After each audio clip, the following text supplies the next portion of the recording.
under liberation in so just and faithful a manner as to promote your honor and glory, and to advance the peace, prosperity, and welfare of our county and of those whose interests you have committed to our charge. Amen.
Order number 1, administration of oath. Order number 2, communication from the chair.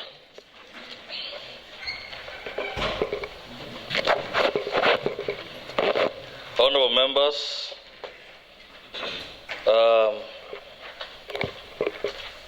today I have received communication, actually 2 communications from the Majority Whip. The first one is a letter from Majority Whip. He had written to United Democratic Alliance Party, and the United Democratic Alliance Party has communicated back, and it reads: Honorable Richard Ruto, Majority Whip, BOMET County Assembly, acknowledgement of communication. Honorable members, reference is made to the correspondences dated 18 November 2024, the minutes of the meeting held on the same date, and a notification on the change of leader of majority. The party acknowledges the said changes and further guides that the said changes be made in adherence to the standing orders of the County Assembly. Honorable members, as per the standing orders, I am required to get the letter as well as the minutes. Now, the letter that was written to Secretary General, UDA headquarters, Hasla Plaza, Demi Road, come in, members. On 18 November 2024, read that change of leader of majority. Following the resolution of the UDA parliamentary group meeting held on 18 November 2024 at the mini chamber of County Assembly of BOMET, I wish to bring to your attention the following changes in the above mentioned office. Honorable Kirui Paul Kibiagon, member representing the Anaya Bosi ward, who was the majority leader, has been removed and replaced with Honorable Nathan Kibet, member representing Kabletunda ward. Please find the attached minutes and the attendance list of the said meeting. Honorable members, come in, honorable members. As per the minutes, which I am going to read to you, minutes of UDA parliamentary group meeting held on Monday, 18 November 2024 at the mini chamber.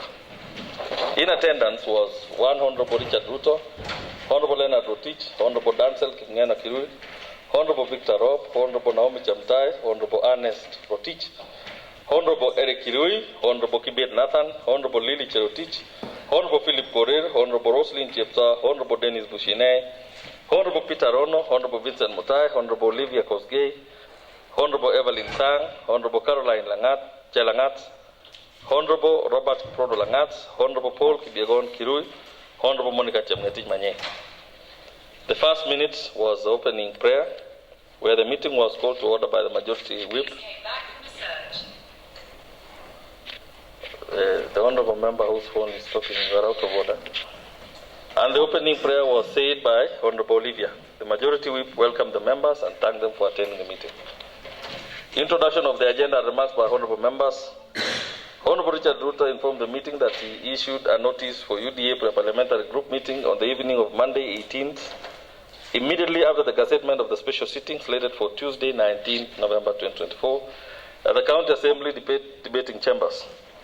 The Majority Whip, Honorable Richard Ruto, introduced the agenda of the day. Honorable Philip was given an opportunity to set out the agenda for the day, and the other members stated the agenda as follows.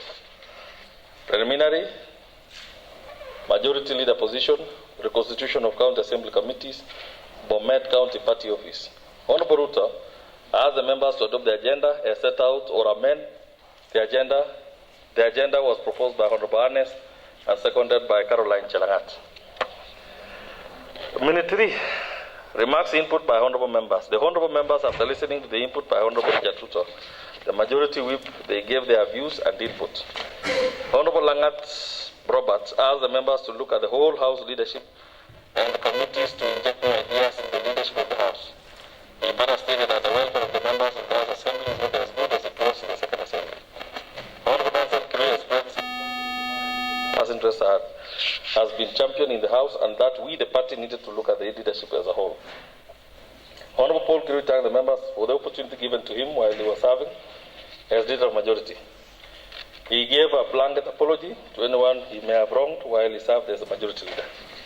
He reiterated that he has served without any ill will and that the party members were free to make decisions affecting their leadership. Further stated that this was the second time he was facing an attempted ouster from office. That during his teaching career spanning 32 years, he has served many people fairly without any friction, and just like the current position, he has put in a delicate balance to achieve results. He urged all the members to work together during this session. Honorable members, there was a proposal on minute 4 for the removal of the majority leader. On minute 5, there was voting and declaration of results. There were 3 contenders, Honorable Peter Ono, Honorable Nathan Kibet, and Honorable Dennis Bushine. After voting, Honorable Nathan Kibet emerged with many votes, that is 10 votes, against Dennis Bushine 6 votes, and Honorable Peter Ono 1 vote. And there was concession by Peter Ono and Honorable Dennis Bushine. Was that the Majority Whip declared Honorable Nathan Kibet as the duly elected Majority Leader, BOMET County Assembly. And the meeting was adjourned at 20:43. That's the first communication. Let me proceed to the second communication again, which I received this morning. This one was a letter that was written to, again, by the Majority Whip to the party. This was written at 9:30 a.m. today, 20th November 2024. It is also addressed to the Secretary General, United Democratic Alliance, Hasla Center. County Assembly Parliamentary Caucus deliberations. We bring to your information for action that a notice of meeting was given by the Majority Whip informing the members of a PG meeting today, 20th November 2024. The notice is quoted hereunder. Good morning, honorable members. Please, honorable members, our members are requesting for a UDA caucus. Due to their request, I hereby direct as follows. This is to notify all members of the UDA Parliamentary Caucus of a meeting scheduled as follows. Date 19 November 2024, time 9 a.m., venue, County Assembly mini chambers. Kindly make arrangements to attend. The agenda will be communicated during the meeting. Signed by the Chief Whip. The meeting began as shown in the minutes attached. Purpose of this letter is to bring to your attention the resolutions thereto. Strengthening the party in the House and at the grassroots level. This will be done by advocating the party's agenda in the Social Health Authority for universal health coverage, Social Health Insurance Fund, affordable housing, alongside other county and national development agenda.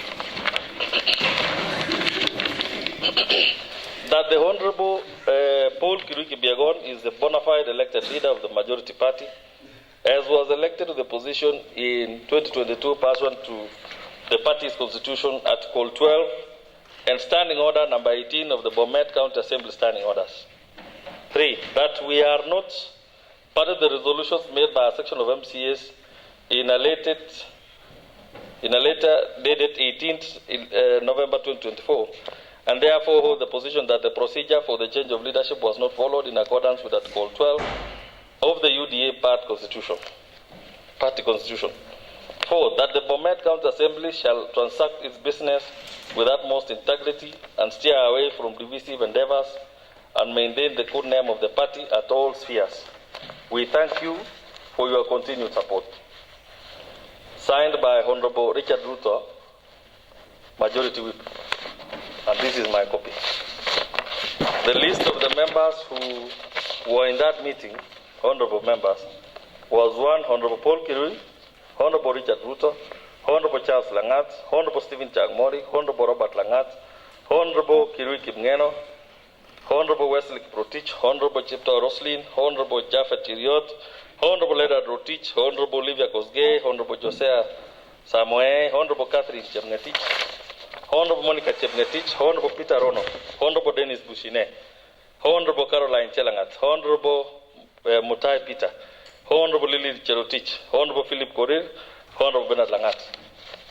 Honorable members, as it stands, I have 2 communications from the same one leader, majority leader. As it is, there is the majority whip, sorry. Majority whip has given 2 communications, meaning he has not made any decision. And therefore, as the chair of this house, I direct back again to majority whip, kindly come up with a conclusive decision after your discussions at the party level. As it is, no decision has been made.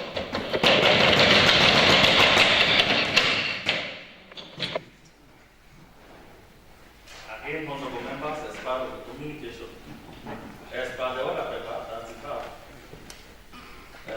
this sitting was a special sitting, and the matters discussed were matters of county importance. And therefore, once the orders are appearing in the order paper, the matters appearing in the order paper, after that is when we shall discuss matters of county importance. Clerk, proceed.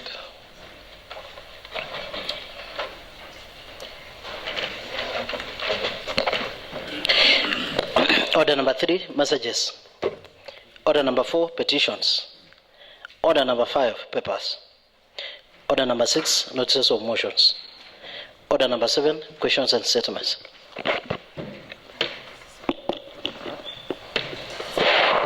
Honorable Bernard Langat. Thank you, Honorable Speaker. And let me thank you for making a very nice decision as attaining the communication you have made, Mr. Speaker.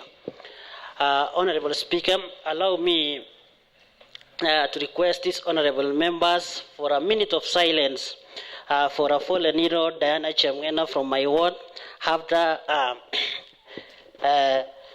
she passed on at Chenwek Hospital. Allow me to have a minute of silence, Mr. Speaker. Point of order, Mr. Speaker. I think he can do it better by you taking on to the House and making the whole House to have a minute of silence and not him alone. Actually, you are right. The honorable member is out of order. We know we lost Chepngeno, and on behalf of this, the whole House, we are passing a message of condolence to the family, friends, and relatives of that child. And as per what the Honorable Bernard Langat has requested, let's have a minute of silence in remembrance. May we stand?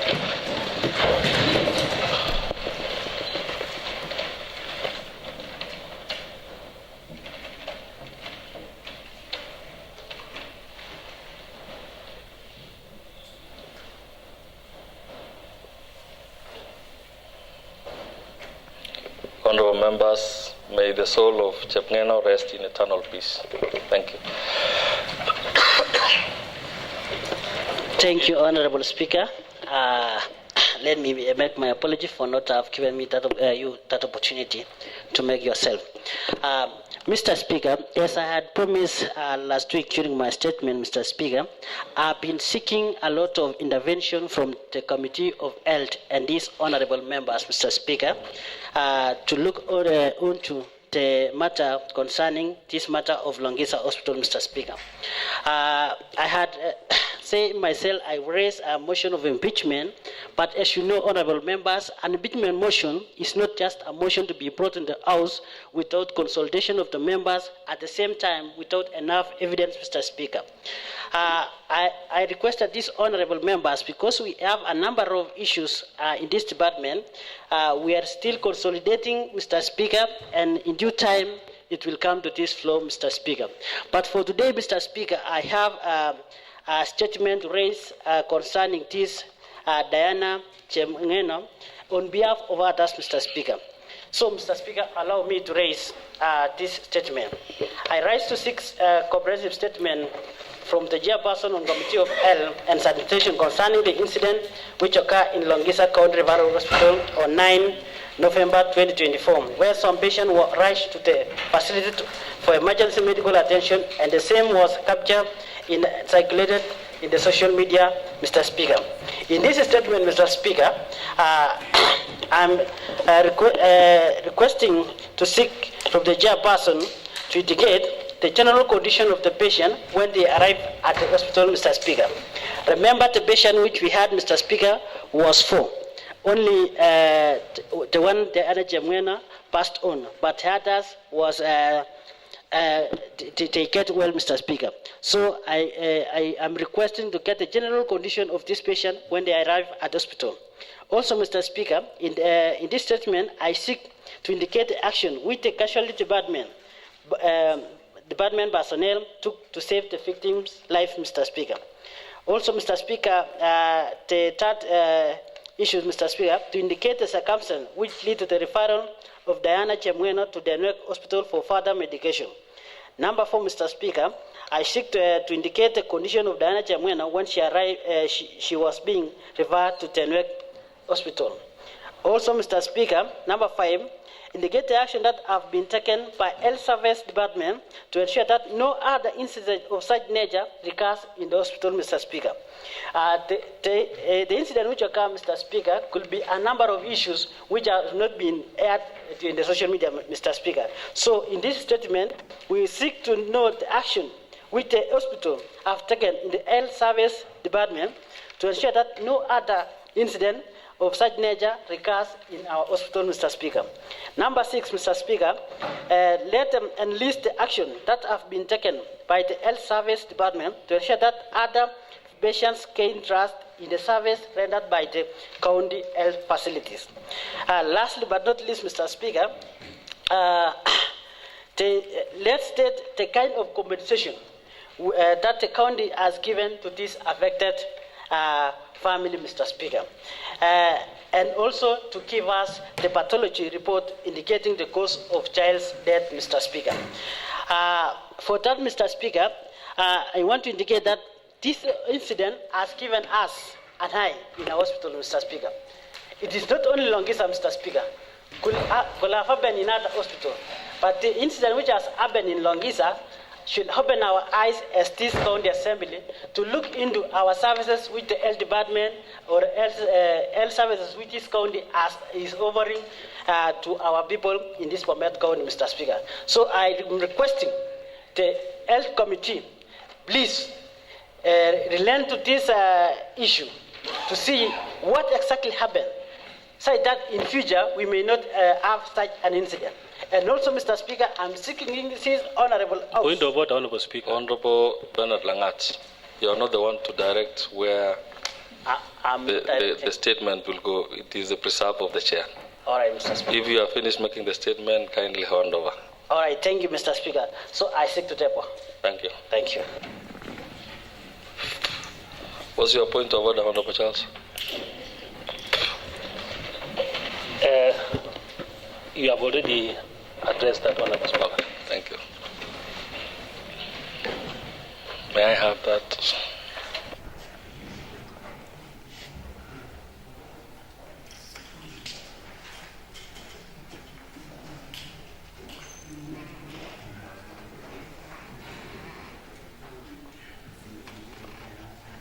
Members, as per this statement that has been raised by Honorable Bernard Langat, Honorable Member representing Kimbo Ward, I therefore direct the Chair Health to take up this matter speedily. This is an urgent matter.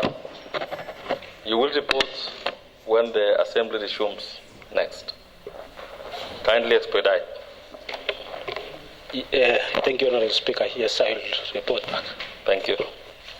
Honorable members, I think as per the Point of order, Mr. Speaker.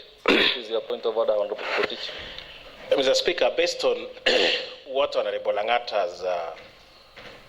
has given to the House, seeking a statement for the loss of the life of Diana Chepngeno, and may her soul rest in peace, would it be so kind to you to allow honorable members to pass condolences, to discuss this matter as a matter of county importance, as you mentioned earlier, that this day was special sitting for the purposes of county importance? Is it going to be prudent for you to give even the health committee to give us a brief information without jeopardizing the statement that has been given, so that at least there will be something that we have done on this date, not coming in and going out? And we had requested this special sitting for purposes of matters arising. Thank you very much. Should it please you, and then you can give us a few minutes to deliberate. Actually, I was going to do that, and I'm obliged to extend this by allowing members to contribute on it. More so, the Chair Health to also give a brief on what happened, to inform the members of the developments which took place while in Longisa. Then we'll proceed to other county matters once this is done. However, members, we will try and limit the number of members who will contribute based on time. I want to believe the honorable member who requested for this chance. You have the first chance, Honorable Krotich. Kindly make your contribution. Thank you, Honorable Speaker, and for giving us this opportunity to discuss on this very important aspect, whereby it is known, preferably countrywide or even worldwide, that a child by the name Diana Chepngeno lost her life while receiving treatment in Longisa Hospital. Mr. Speaker, I want to say that may her soul rest in peace, and to cut this particular problem, because there are so many issues that were said about it. Mr. Speaker, you are very aware that negligence was the subject matter of that particular incident in Longisa Hospital. Mr. Speaker, this House should be brought to speed and be given information as to why that child actually lost her life. We have not received house-wise comprehensive information, preferably from the Committee on Health, on the reasons as to why this child was neglected, if indeed it was so. Mr. Speaker, we want the life of Chepngeno to preferably assist so many other patients who are visiting Longisa, so many other patients who are visiting our health facilities in this particular county. Mr. Speaker, health of every individual is actually a matter of life and death, and life supersedes every other thing. Mr. Speaker, if you are aware of what is really happening, that child, we are informed, was 3 years old and preferably could not express herself so well in terms of what was happening to her. We are also informed, Mr. Speaker, that at some point the girl was unconscious, and therefore there was no way the girl could actually express herself. Mr. Speaker, it takes us to take precedence in this particular matter and dig deep into this particular aspect so that at least we save the face of the patients in this county. We save ourselves from the negligence that was mentioned. Mr. Speaker, we are very aware that there were some changes that were made by the health department. We are not sure these particular changes solve the problem or not. And Mr. Speaker, what necessitated these changes? If, for a fact, the health department decided to make these particular changes, where did they send these people who were changed from Longisa to? Where don't we have people who require these particular services of the facilities?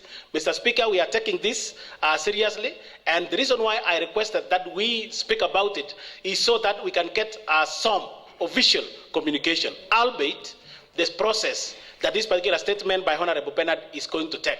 Mr. Speaker, I rest my case there and say that let the medics do their work. Somebody said if you are employed as a sweeper, sweep so clean like the other people who do very good work. Mr. Speaker, I want to rest my case there, and so that the Honorable Chair will be able to give us, preferably, some information later. Thank you. Thank you very much. I can see Honorable Honorable Majority Whip and Honorable Ernest. I don't know Anne. But before we proceed, the two honorable members, it would be prudent to get a report from the Chair Health. Or you are a member of Health? I'm a member. You are a member? Yes. So are you giving the report on behalf of the Chair? Point of order. Yes. I was thinking that maybe you give to other members and then later on as the committee we respond. So does it make sense to start with the committee? With the members first, then committee? Really? I thought probably we would be acting on the report by the Chair first. Okay. Honorable Mr. Speaker, Ernest. Yes. I just wanted to get clarification from you. Since we are directing the Committee on Health to do a report. I think at this stage there is no report that has been tabled before you. Yes. There is no report that we are discussing. Yeah. So as you are directing the Health Chair to give a report, and there is no report that has been tabled before, so we don't have a report to discuss. So I don't know whether you... Actually, you're right. I thought probably members are just venting out. Point of order. And then from there, we will get a report. Mr. Yes, Speaker. what is your point of order, Honorable? Thank you very much, Honorable Speaker, for this opportunity. I also want to raise a concern. I would expect that when the incident happened, we saw the various members of the committee within the precincts of the hospital. And Mr. Speaker, what we expected was at least a report of what they saw, so that at least we have something to discuss about. But unfortunately, you've given an opportunity to the Chair of Health, and he has accepted to bring on another date. Mr. Speaker, it is worth noting that indeed, if there was an aspect of negligence which we would not want to put it clear at this point in time, the Chair ought to have made a clear communication for us so that we do not speak to the public issues that are not yet clear from our side. Nonetheless, Mr. Speaker, we ask that justice be done for the baby and may her soul rest in peace. And even as we ask our medics also to put up to be serious on their works, Mr. Speaker, I think we should also look through all other departments and even including ourselves, Mr. Speaker, so that we don't shift blames to other workers, while ourselves we are not trying to say that we are not taking our work seriously, Mr. Speaker, but we should be able to stick to the roles that we have been given on oversight, so that, Mr. Speaker, even as we discuss these issues that we are terming them as of county importance, we be speaking the real thing. Mr. Speaker, several issues are ailing our county, and I would ask you with due humility that you allow us to discuss the same matters that were said to be of importance as per the cassette notice at this point in time, as we await for the report from the chair. Thank you very much, Honorable is it Japheth? What? Josephat. Yes. For what you've highlighted. I think it's very important that we take note of what you've said so that we are all up to the task as people who are dependent. The people of this county depend on us and what we are doing. Anyone else want to contribute? Honorable Majority Whip. Okay, thank you very much, Mr. Speaker, for giving me this opportunity just to send a message of condolence to the family of Mr. Sanger, hailing from Koitabai in Murai, Kembu Ward, for the loss of our dear Chepngera Diana. Mr. Speaker, I want to say that what happened in the entire county, I believe this is something which is beyond our county, Mr. Speaker. I want to say it was very unfortunate for our young kid. Mr. Speaker, point of order. Yes, what is your point of order, Honorable? Recent before on a point of order that I sought clarification from your chair so that we know what to discuss. Because I'm lost. I'm lost because we don't know where we are. We asked you to give direction, whether there is a report or there is no report. What do we do from here? As it is, Honorable Member, I think the notice was matters of county importance. Yesterday, when we were at the when we had a discussion here, members had agreed that we will talk on issues of health, being the first one. Take note of that, Honorable Ernest. Matters health, matters roads, and matters agriculture. Now, as you rightly put it, the Chair Health has no report. Or do you? Do you have a report on what the members can discuss upon? Thank you, Honorable Speaker. Let me just give my condolence to the family, and on behalf of our Department of Health, I also give condolence to the family. Indeed, Honorable Speaker, we have almost finalizing the report, and I will report back immediately the House resume. We are only waiting for the report from the pathology, and yes, we are waiting because we have written from my committee to be sent to us. So we have a report that we have. You don't have a report. So I have not completed the report. So I'll bring the report. Mheshimiwa Speaker, nasimama kwa hoja ya nidhamu. So if there is no report, then they might be. I think there is a lot of sense from what Honorable Ernest is mentioning. What do members discuss if there is no report? Honorable Chirchir. Mheshimiwa Speaker, Mheshimiwa Changmori kamesimama na akasema ya kwamba anasimama kwa niaba ya Department ya Health. Mheshimiwa Speaker, is he in order?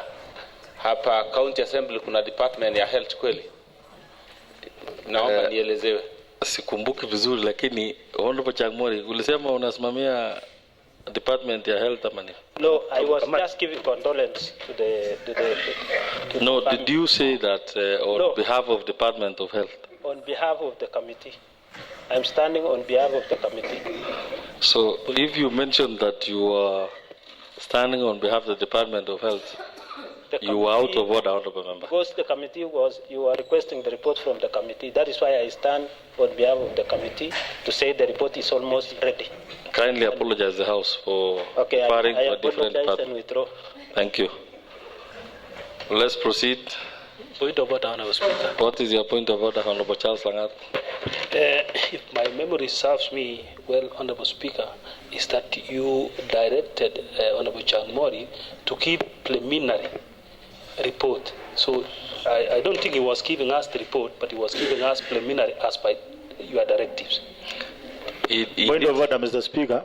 Honorable Whip. Mr. Speaker, I'm seeing that we are almost getting confused, Mr. Speaker, because you were directed the House that you give the members a moment to send their message of condolence to the family.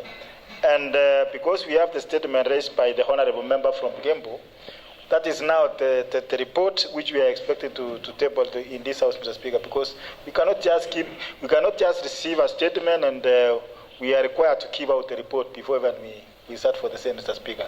The only issue, Mr. Speaker, which I was trying to express when I was requesting Mr. Speaker to speak was just to give a preliminaries of what happened after the incidents occurred in Longisa Referral Hospital.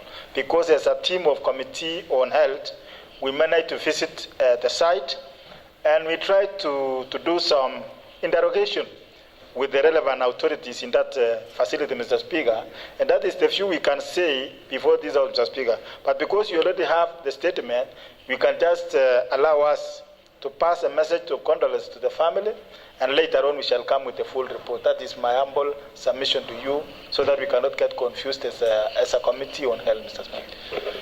Thank you for your concern. The reason why we are having this sitting, honorable members, is because a section of you who made the quorum requested to have this sitting today. I was expecting you to come up with what you want to discuss. And of course, pass your condolences and your concerns about what happened or what transpired in Longisa. I've given this opportunity as was requested again by Honorable Kiprotich. And it was in that spirit that I thought members should actually contribute and give what they have. It is not that we are going to make a decision today, but you can vent out what you have in mind about what is going on. Then when Honorable Changmori, who is the chair of Health Committee, and the members of that committee come up with their report, that is when we can discuss further on these issues. However, because the public are interested in what we have, I think it is only prudent for members who want to contribute as of now, but not really that we are making any decision now. We will wait for the report, as has actually been captured by Honorable Ernest there. And I think it is in order that we have a report so we can discuss upon that report. However, for now, we are giving our view or what we think needs and ought to be done, especially on county matters that are of importance. Honorable Ernest. Thank you very much, Mr. Speaker, for this opportunity to contribute and say something on this day, on this special sitting. Mr. Speaker, I don't know, I'm worried that the person who sought for the special sitting through the statement that is just raised is nowhere to be seen. Again, Mr. Speaker, this sitting being of matter county importance and being a special sitting, Mr. Speaker, because by the time we left our wards to attend this session, we had one thing in mind, that maybe not, that we were coming to discuss matters that are of importance to the county. And when I was on my way, Mr. Speaker, I was asking myself, what is the meaning of county importance? That was gazetted in the gazettement that we received.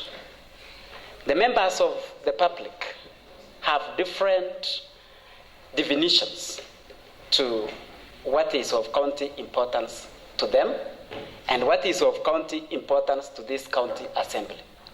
Mr. Speaker, I would require somebody to convince me whether what is of county importance of this House is of county importance of the people who elected us to this House. I would wish someone tells us if it is indeed the county important that the people who elected us are expecting us to discuss here is what we are going to discuss here.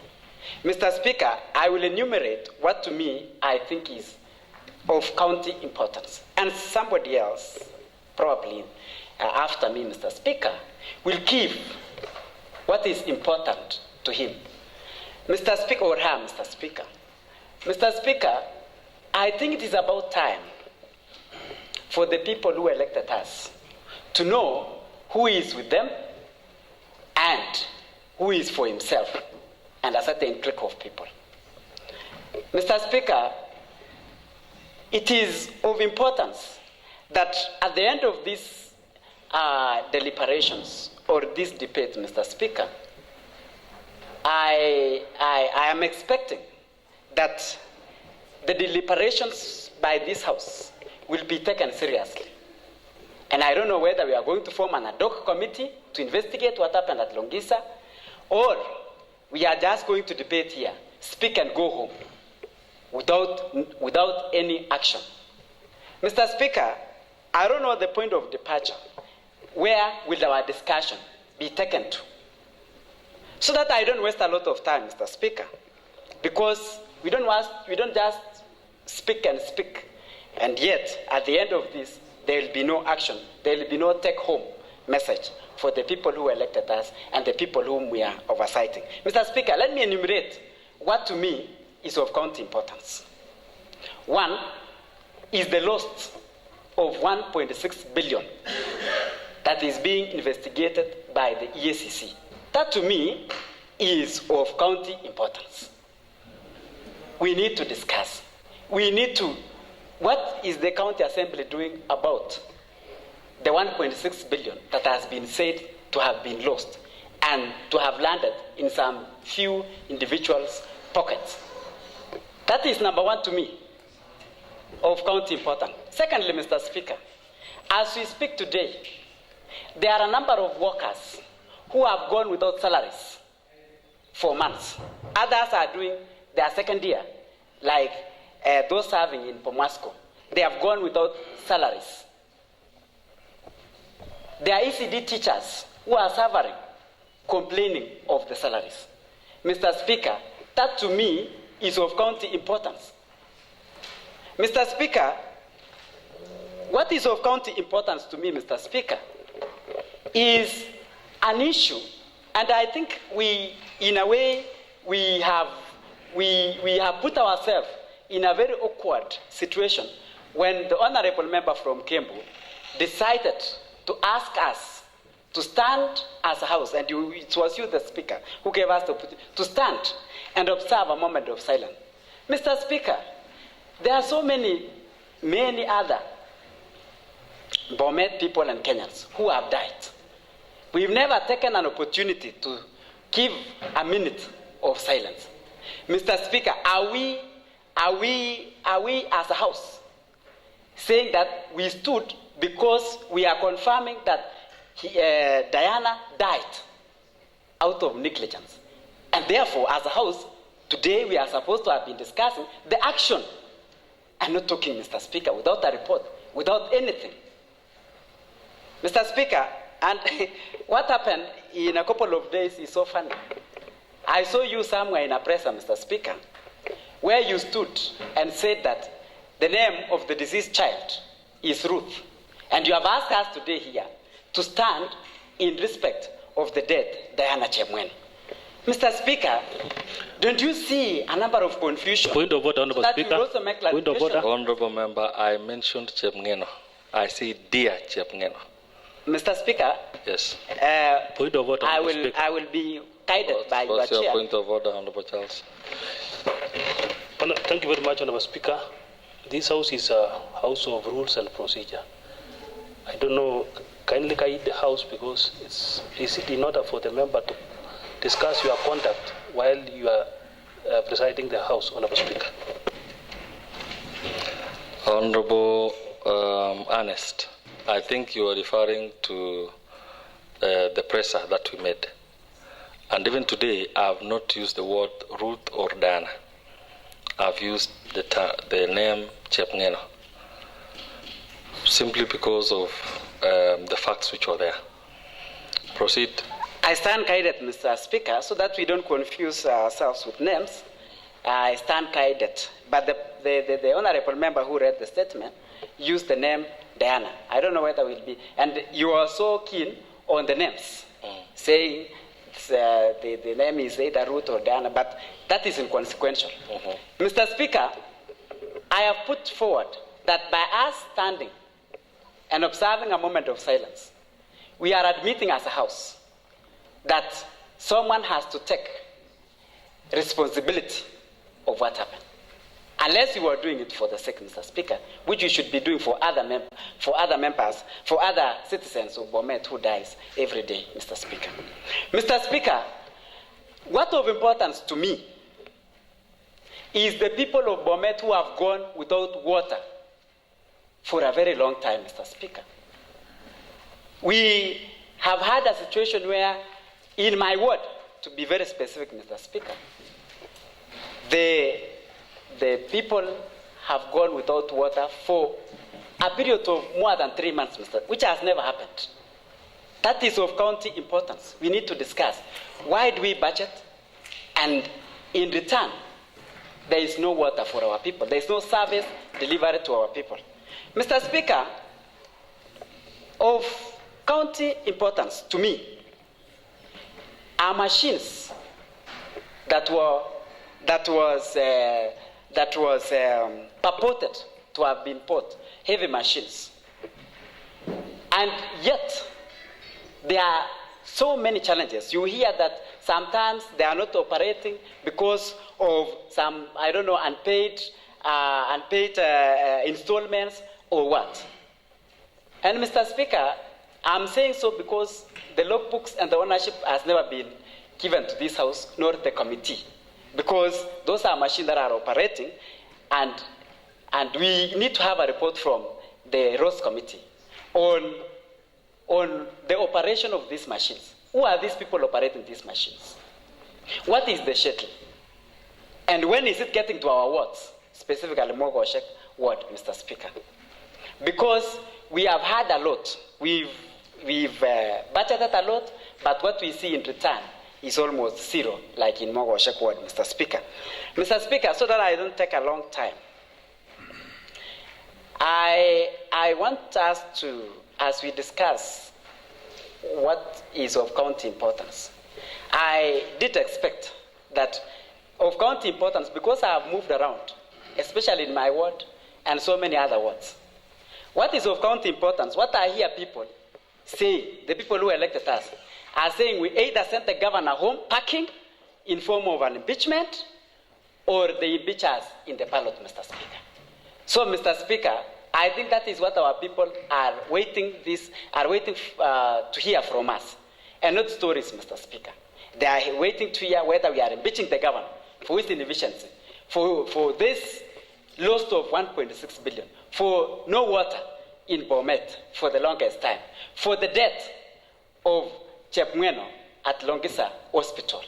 Mr. Speaker, so that I end, I think of county importance. I know other leaders will still speak. Of county importance is the kind of budget that I have been able to do here as a member representing the people of Mogoshek ward. You see, we have already given this health department 4 billion in our budget, 2 billion for each financial year. And so far, in my ward, let me not even speak about what happened in Longisa. In my ward, Koyua Sub-County Hospital is doing badly.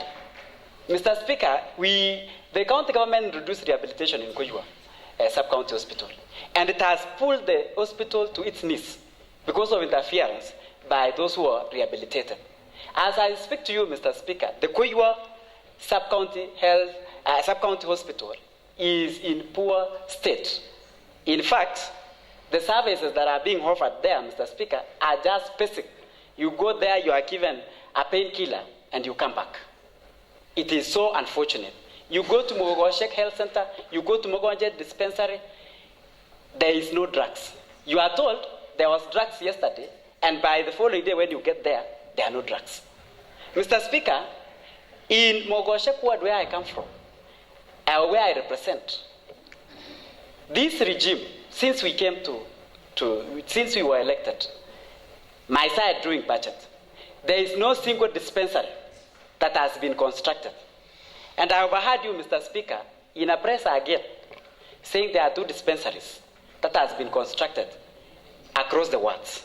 Mr. Speaker, I want to confirm to you and this House and to the executive that no single dispensary has been built in Mogoshek ward for the last 2 years in a budget of 4 billion.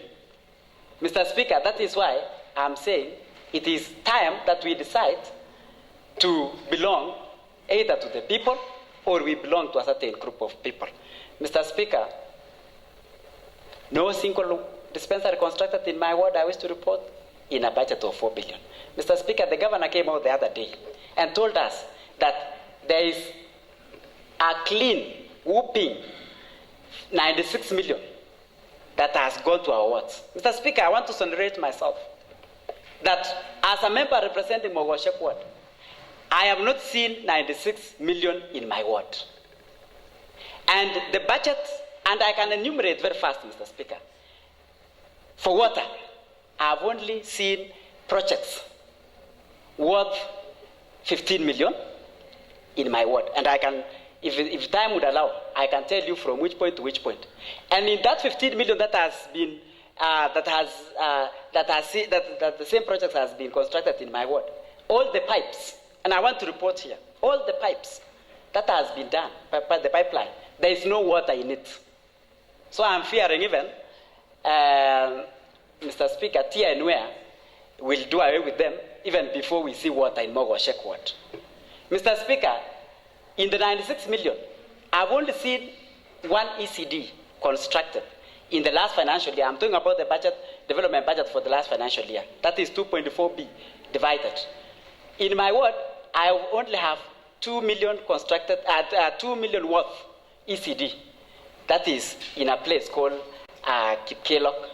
And so far, Mr. Speaker, the ECD is underway, being constructed, but there is no money that has been paid for the contractor because it is not complete, but I expect that maybe he has raised some certificates on some levels.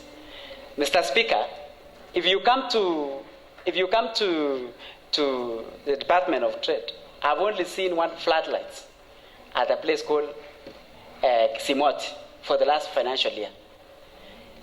Now, if you do that, Mr. Speaker, cumulatively, it doesn't even get to 16, 18 million. Then I ask myself, together with the people who sent me to represent them, Governor, where is, if I have been able to see 17 million projects in my ward, where is the remaining about 80-something million in my ward? And I wish to ask, that is of count important, that is important to the people of Mogoshek, Mr. Speaker. As I end, Mr. Speaker, in your communication, and I don't intend to err your chair. In your communication, you read a letter dated 20th from the UDAB or the other communication from the whip. Mr. Dated 20, so these other group, they have done in anticipation, they are already in tomorrow. So, Mr. Speaker, if we go by that, then it therefore means there is no clear communication. The only communication that we have is the one for the first communication that you made, Mr. Speaker. That enabled the removal of Honorable Paul Kirui, who was removed as the majority leader, and Nathan Kibet given. Point of order, Mr. Speaker. So, Mr. Speaker, if you go back to your communication, Mr. Speaker, you will see that letter is 20th, tomorrow, Mr. Speaker. Mr. Speaker, this House is well guided by the rules and principles. And once a chair, whom we respect, Mr. Speaker, make a ruling, Mr. Speaker, that, or you give out your direction, Mr. Speaker, we are not born to challenge you, Mr. Speaker. Why do you allow Honorable Ernest to challenge your earlier ruling, Mr. Speaker, and we keep quiet, listening to him? Honorable Mutai, I think Honorable Ernest, actually, are you questioning the judgment that I made, the ruling that I made? Mr. Speaker, I am not, I'm not trying to challenge, but I'm bringing to the attention of this House that in this current Kenya that we have, in the current BOMET that we have, a meeting can be done tomorrow, and it is being communicated today. The deliberations are being communicated today, Mr. Speaker. You can confirm that from your chair, Mr. Speaker, but I was just making a point because you already made a ruling. Thank you. You've made your point, Honorable Ernest. So Thank you. I am one of those people, Mr. Speaker, as I sit, that I'm wondering in BOMET County Assembly, a communication from the party has been given to the whip, dated 18th. And this one communication is communicated to 19th. And then there is another communication by a certain group of people, Mr. Speaker, that I don't want to mention, is dated 20th, tomorrow, Mr. Speaker. And you've said you don't know which one is which in your ruling. I'm worried, Mr. Speaker, if BOMET is operating in that manner, where meetings are done tomorrow, and it is communicated today. Thank you very much, Mr. Speaker. I stand guided. You've made your point, Honorable Ernest. Honorable Kirchir. Mr. Speaker, with all due respect, I would also want to use this opportunity to pass my message of condolence to the family of the young girl who passed on as a result of a swarm of bees raining on her. Honorable Speaker, it's regrettable that we lost her life. We've heard enough explanations which are unsubstantiated from 8 quarters.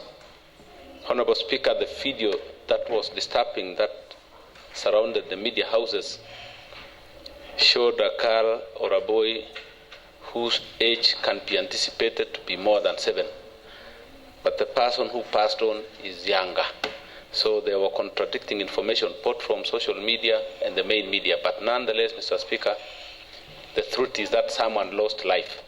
We regret and we hereby ask the oversighting authority that is vested in the Committee on Health to expedite on the findings and report to this House, and of course recommend an appropriate action against anyone who might have slept on the job that led to the girl losing her life. I pass my condolences. I was not in a position to attend the funeral. I may have had the best opportunity to do it right on their home. But because I've been given this opportunity here, allow me to pass it from this platform. Mr. Speaker, I'm also worried why you chose to say we are discussing matters of county importance. I was asking myself, all the other matters you've been discussing were not of county importance. But because you've given this one a special mention, allow me to get a recap of what the Honorable Ernest Rotich said about 1.6 billion that some of us have been trolled so loudly by members of the public that maybe we are colluding with the executive to siphon county resources. Mr. Speaker, it is in record that EACC is investigating the disappearance of money. Its figure, tentatively 1.6 billion. But I want to bring it to the attention of the Honorable Ernest, though he is leaving, that EACC are saying that the money got lost from January 2019 to May 2022, when none of us was here to oversight. I would also want to thank the County Assembly of BOMET, the third County Assembly, Point of order, Mr. Speaker. for being steadfast. Point of order, Mr. Speaker. Mr. What's Speaker, your point of order, Honorable? as the honorable member tried to defend the loss of 1.6B, I would wish he provide evidences to that effect, because the arrest was made the other day while we are in power, together with Honorable Kipchirchir. Can he ascertain that he has talked to the EACC? You already have facts about this, so that we can debate it as a report, Mr. Speaker. Thank you. Do you have supporting evidence, Honorable Kipchirchir? Honorable Speaker, it's in public domain. EACC is a public entity. Whatever they do, they make it public. I read a report that the one victor who was apprehended in possession of stamps, EACC have been tracking him on dealings from January 2019 to May 2022. Mr. Speaker, if I must table evidence, I also don't remember the Honorable Ernest tabling evidence that the same court lost yesterday. Mr. Speaker, we are all debating on hearsay. No report has come to this House on the same. In fact, we leave it to the investigative agencies to furnish us with... Point of order, Mr. Speaker. That is up to date. Point of order, Mr. Speaker. What's your point of order again? My point of order is him misrepresenting an constitutional office, EACC, by saying the following. We would be glad for him to quote directly from that report. Because if he continue feeding us with lies, Mr. Speaker, then I don't think this arrest was made for the year 2013, 2017. It is the arrest that was made because of the theft that is ongoing, Mr. Speaker. Thank you very much. Point of information? You've risen on point of order. So what is your point of order? My point of order, Mr. Speaker, is for the honorable member to substantiate. We are saying the so you are saying the honorable member to substantiate. But he is coming here saying he has talked to the EACC and he's told him that it is 1.6 that was lost in the year 2019. Actually, let him prove that what I have said is not true. And also, Mr. Speaker, because it's the same governor sitting, then we are dealing with the same administration, Mr. Speaker. Okay. Point of information. Honorable Chirchir. I want to respond to him, Mr. Speaker. Point of information. If the honorable member is contributing. If this House is You allowed... wish to inform who? Honorable Richard? Mr. Chair, Mr. Speaker. Me? Yes. You wish to inform me? Yes. Okay. Well, Mr. let's Speaker. wait. Okay. So what do you want to inform me then? Just want to inform you that as we continue discussing matters of importance to this county, Mr. Speaker, I'm seeing the other members are leaving. So at the moment, we are not meeting the quorum, Mr. Speaker. Clerk, count for me. Do we have the quorum?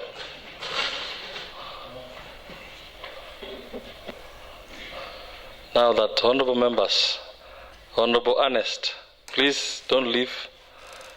A member has given a concern, and he is the majority whip, that quorum is not attained. Kindly be seated meanwhile as we don't sort out that.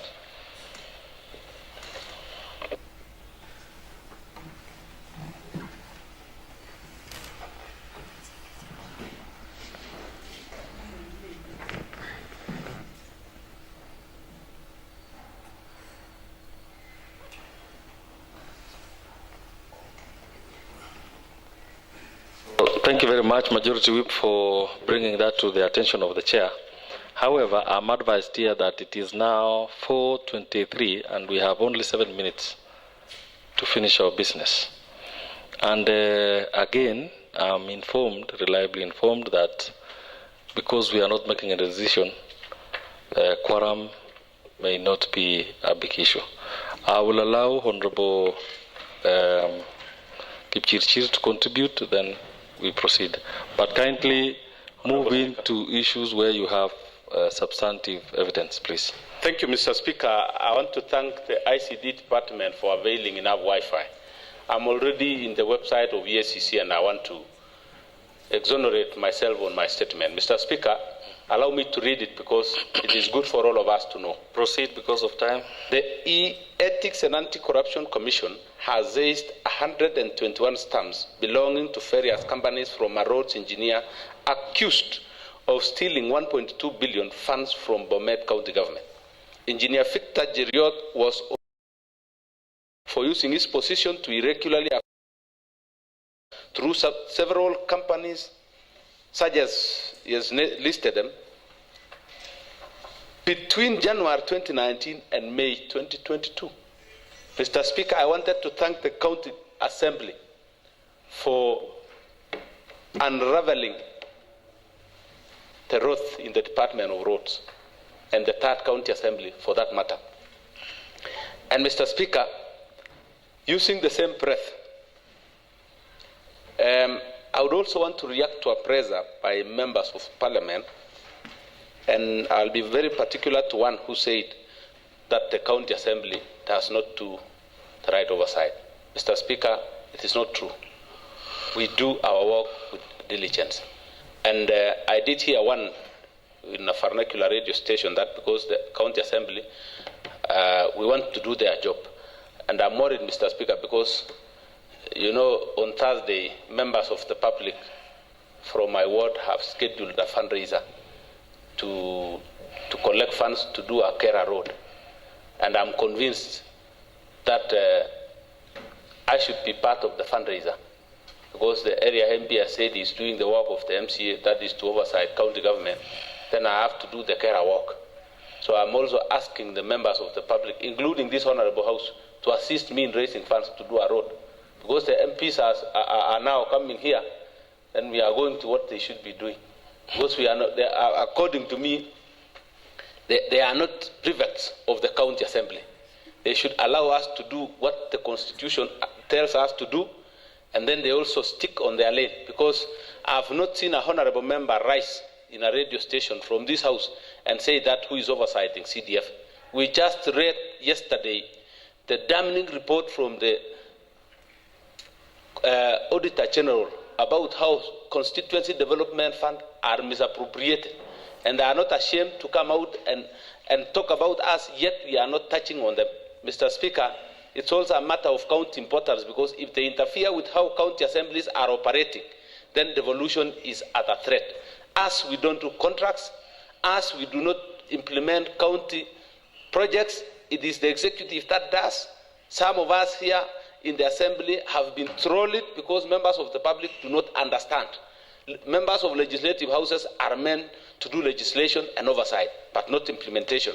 But in this case, because the MPs are doing contradicting roles, then it is time we ask the Supreme Court to make a declaration whether they will be doing oversight themselves or implementation. But on the same thread, Mr. Speaker, as I end, I want to ask this House to remain united and focus their energies on the roles that the Constitution dictates that they do. We need to look at oversight properly. Funds that have been allocated to different departments, we follow up to the last cent, and by extension, we also do legislation. Mr. Speaker, I beg to end there. Thank you. Thank you very much for your contribution. Honourable members, note that we only have 2 minutes unless we are moving a motion to prolong the time. I must say that time is on our side. Any member who wants to bring a motion to... Maybe, Mr. Speaker, just request you, because this was a special sitting, I think there is extension of time. I think we can just continue until actually, as per the standing orders, before 4:30, the motion should have actually been even passed earlier than this, at least 30 minutes earlier. That is the direction that I'm getting from this. Up to this point, honorable members, I must say that we've reached the end of our discussions today until we resume again next week. I'll be the end. Honorable members,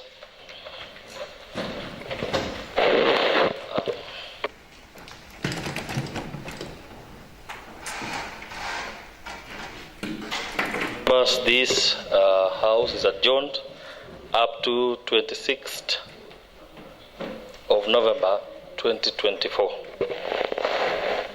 at 2:30 p.m.